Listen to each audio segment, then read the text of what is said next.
Good evening, members of the league. It is Tuesday, March 24th. This is episode 5 of 5 Happy Minutes, 5 plus happy minutes. I want to welcome you all back. We had a week off last week. I was out of town and probably could have done the show from my room at the Mirage overlooking the Las Vegas Strip, but with the time change, I didn't feel like doing it. I'm not sure there was much to talk about, but there's a lot to talk about this week because we have a lot of new stuff going on. We have a lot of trades. We've got fake numbers being thrown around, a lot of things that we can talk about. I know Mike Mostrom's ready. He's been ready. He's been itching for this show. So we're going to bring in our two guests. We have Eric Hemholt and Jason Ferguson. Welcome to the show, gentlemen. Thank you, Roger. Thank you. Super happy to be here again. Very happy. Now, Eric, before we get started, we need to make sure we let everybody know who's playing football tonight. Today we have Isaiah Crowell's Cleveland Browns going up against Martavis Bryant's Pittsburgh Steelers. Right now, fourth quarter, and Steelers up 24-6. So Martavis really pulling through for the Steelers, I'm sure. Wonderful. We've got a few things we can talk about. First off, I thought we would get into trades. We had a flurry of trades, some big names in some trades over this past week. All of the top dog names on my team have been staying right where they are. They're going to stay put for now. Even though Wait, when you say all the top dogs on your team, exactly who are you talking about? Well, I think some of the best players on my team aren't on my team yet, but come draft day. Okay, all right. They'll be there. You can't move them if they're not on your team yet, Roger. Oh, well, I guess that's true. All right. Well, let's take a look. Quick pulling up the sheet here. I guess I'm going to go backwards, starting from the bottom of the list with the most recent trade. It's freshest in everyone's mind. Andy was really in the trading mood this past week. He picked up Matt Forte, Marlon Brown, and $40 from Jason for Tavon Austin, Doug Martin, and Devontae Freeman.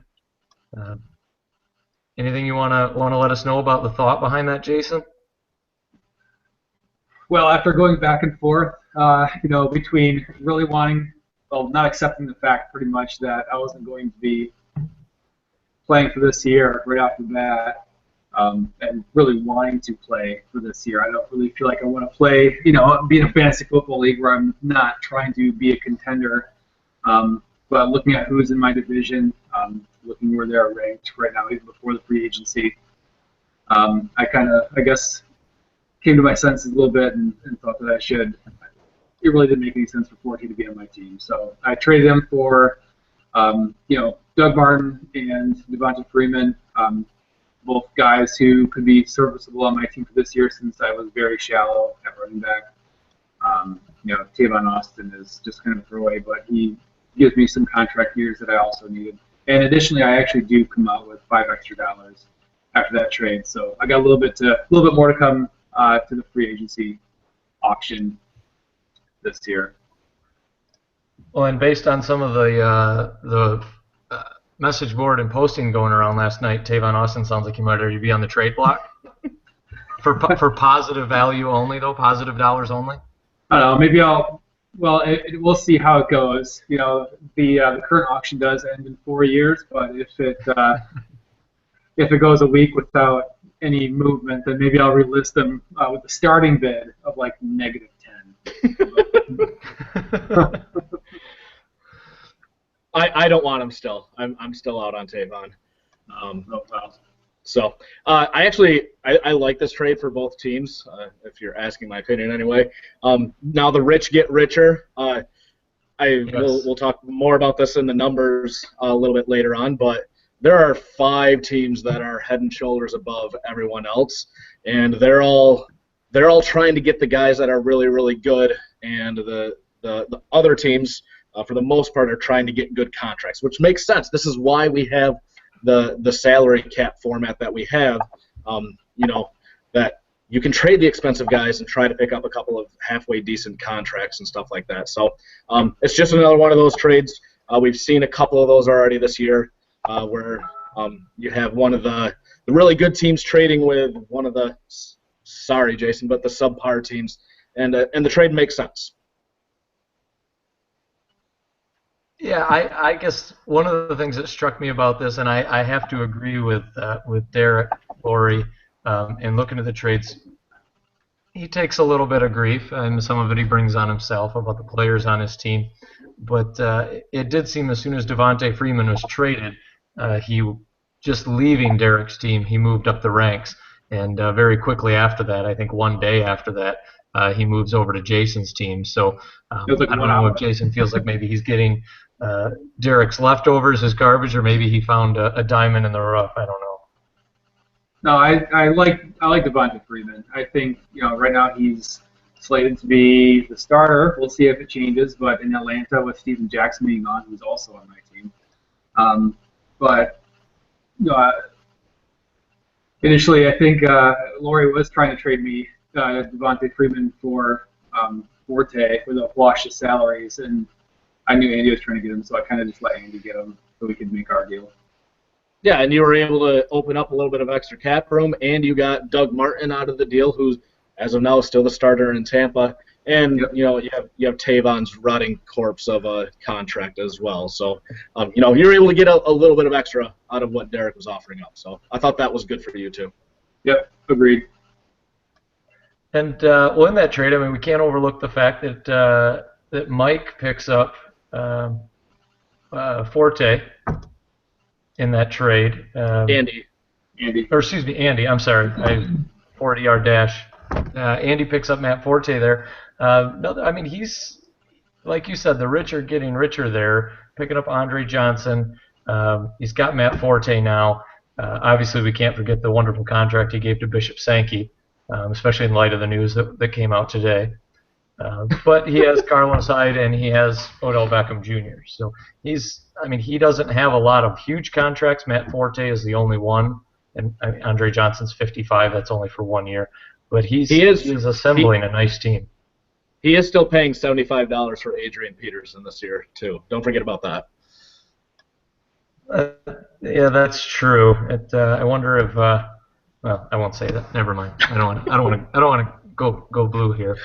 But let's move up to the previous trade, which we really already talked about. So I guess we can skip past it. But it also involved Andy, in this case, Derek for Devontae Freeman and Mike Wallace. Mike Wallace, I think people are a little unsure of him now that he's going to Minnesota.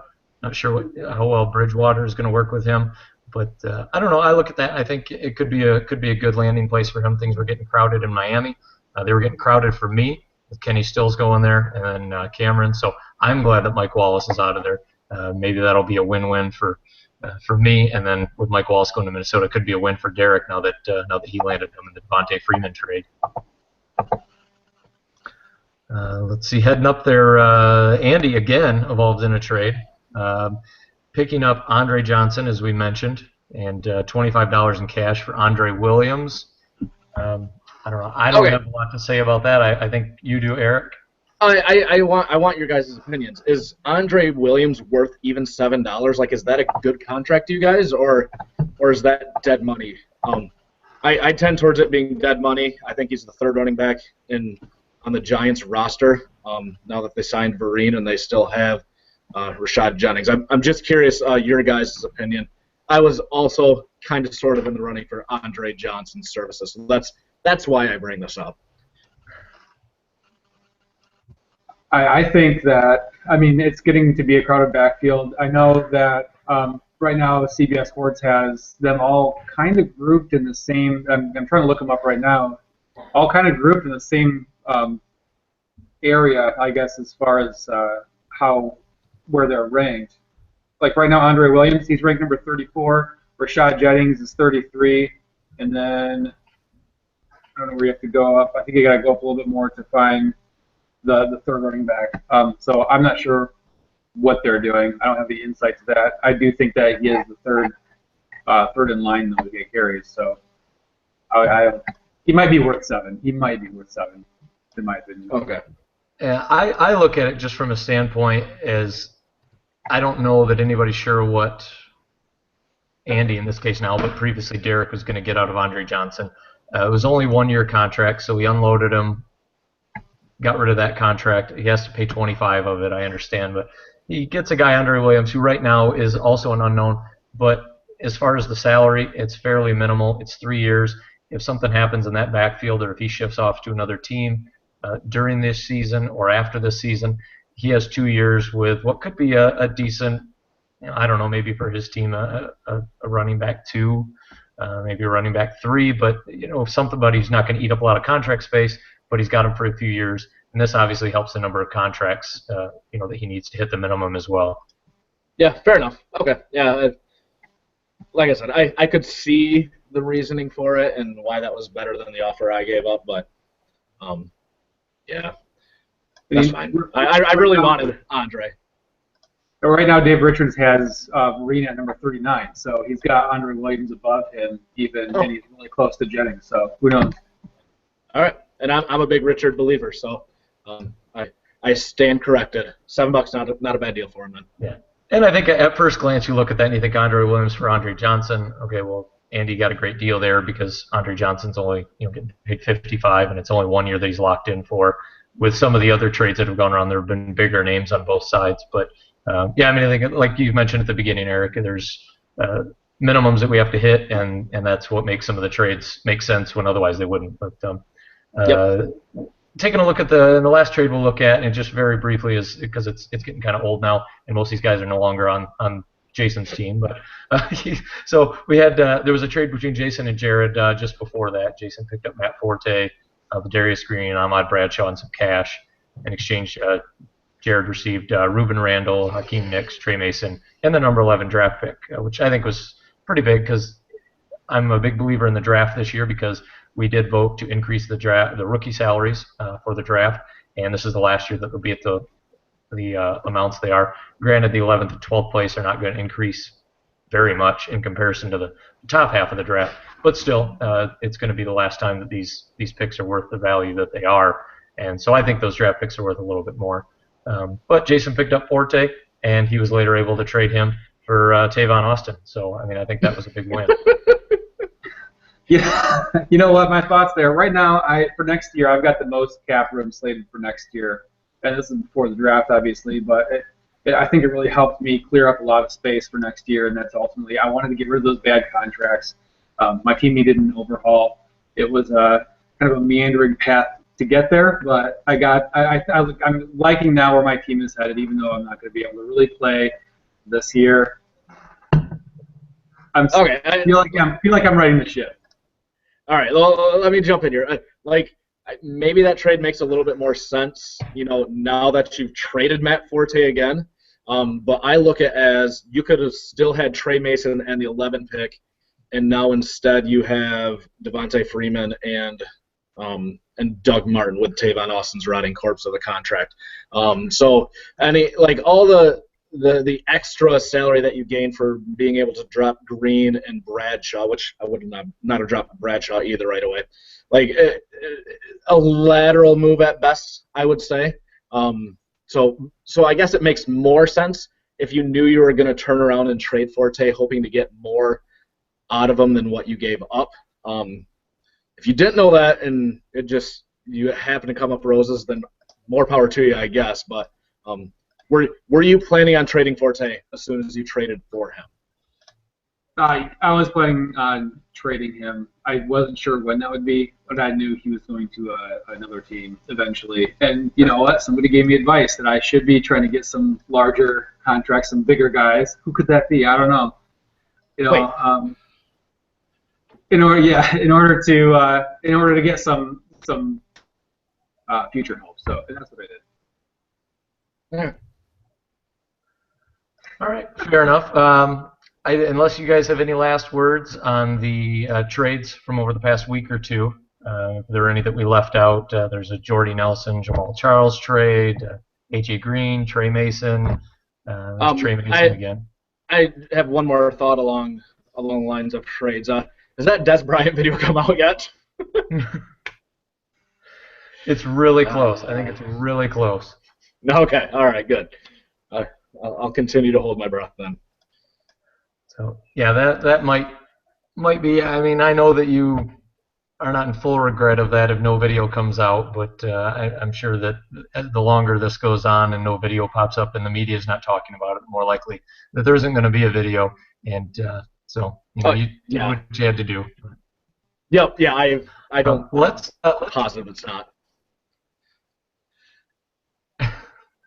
Let's go ahead and talk about this big mess of numbers and bar graphs and everything that came out. I don't even know how to explain it. I think I understand it a little. I'm still diving into it, but I'm going to turn it over to Eric to explain that some. All I know is that somebody either sarcastically or realistically talked positive about me once or twice because of these numbers, and that made me feel good.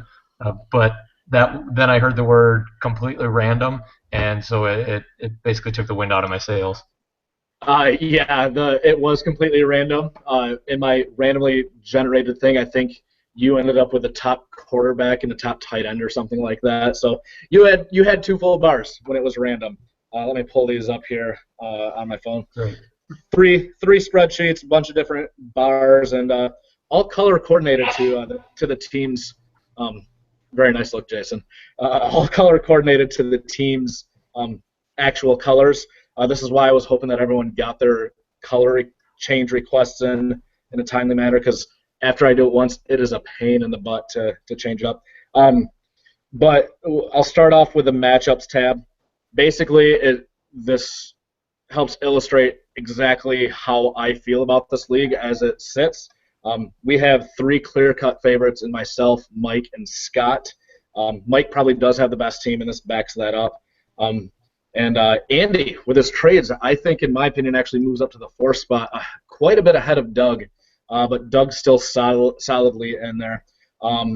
If you go to the position breakdown, you can see where teams are weak, where teams are strong. Now my purple bar, my awesome purple, love this side. That's such a hot logo right there. A lot of purple up near the top. I obviously probably should take care of my tight end spot. I was just going to say, I need to take care of my tight end. Unfortunately for Doug, I don't want to pay for Jimmy Graham's contract.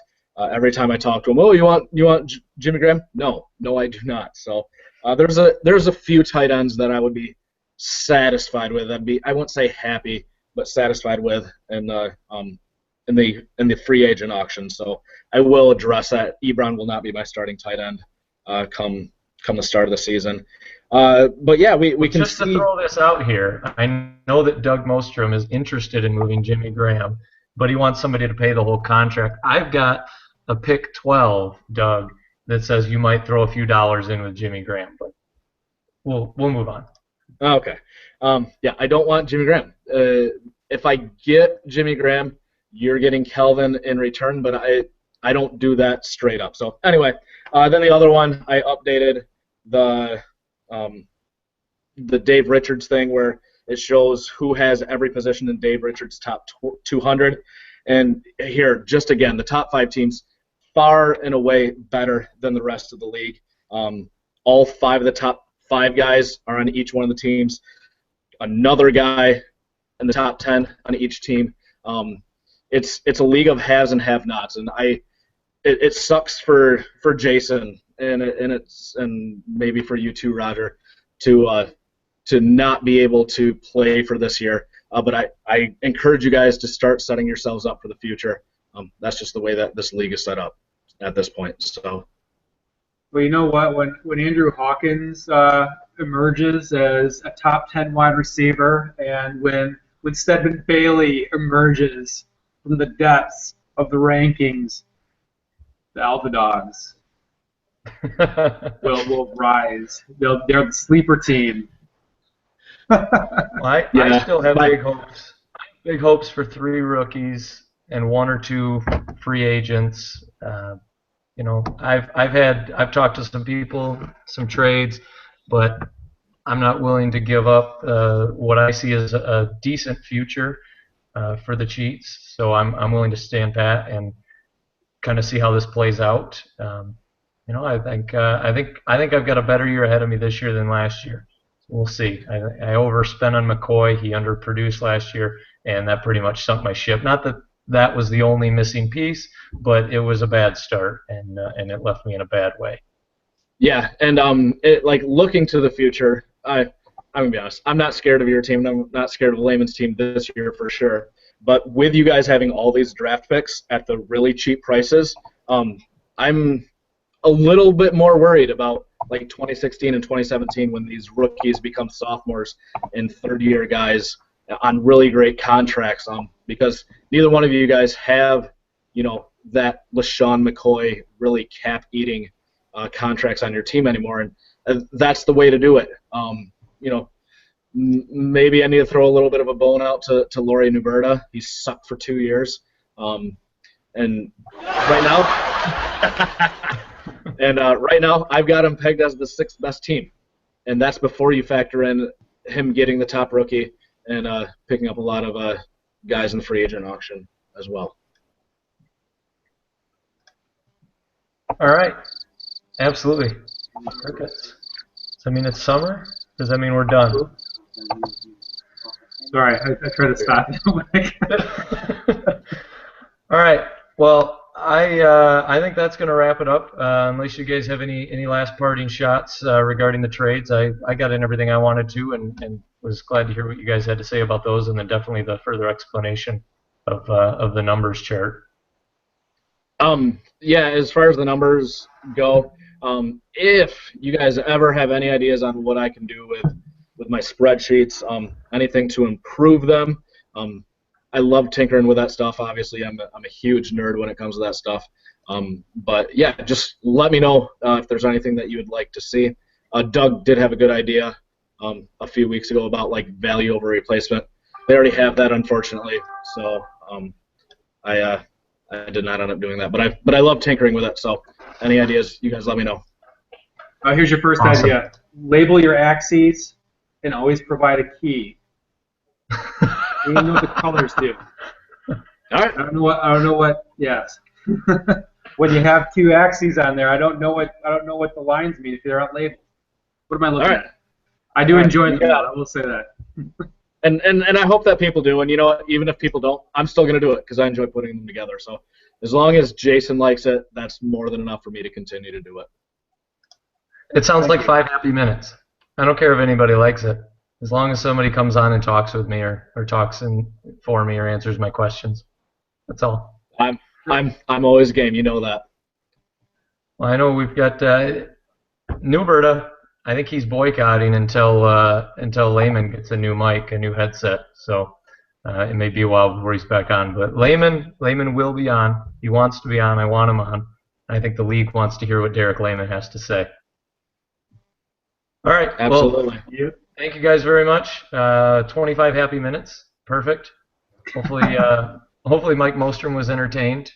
But we will see everybody next time. Deuces, everybody.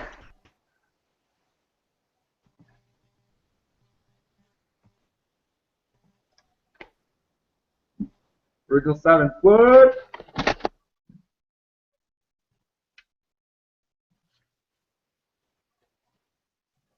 All right, I gotta go take care of something, guys. Thanks, Roger. Adios.